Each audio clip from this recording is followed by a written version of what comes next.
नमस्कार प्रेक्षकांनो, लक्ष्मीच्या पावलांनी मालिकेच्या आजच्या भागामध्ये आपल्याला पाहायला मिळालं, काजलचा नवरा घरामध्ये कोणीही नसताना मध्यरात्री तिला भेटायला आलेला असतो. आता ही गोष्ट ती मनातल्या मनात विचार करत असते की घरातल्यांना कसं सांगू, ते विश्वास ठेवणार नाहीत. इतक्यात आपण पाहत आहोत की तिचा होणारा नवरा घराच्या बाहेर आलेला असतो आणि दिनकरराव फोनवरती बोलत असतात. त्यांना हॅपी दिवाळी असं म्हणतो आणि म्हणतो, काजल कुठे आहे? मला तिला भेटायचं आहे. तिच्यासाठी मी दिवाळीचं फराळ घेऊन आलेलो आहे. दिनकरराव म्हणतात, ठीक आहे, 1 मिनिट थांबा." आता आतमध्ये काजलला येऊन सांगतात की 5 मिनिटं त्यांच्याशी भेट तू, मी साईडला आहे. काजलच्या डोळ्यामधून पाणी वाहू लागलेलं असतं.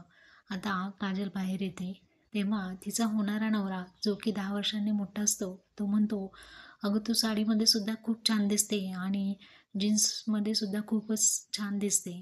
मी कधी एकदा आपलं लग्न होतं याची वाट पाहतोय मी. कारण की तू माझी झालेली मला हवी आहेस, लवकरातल्या लवकर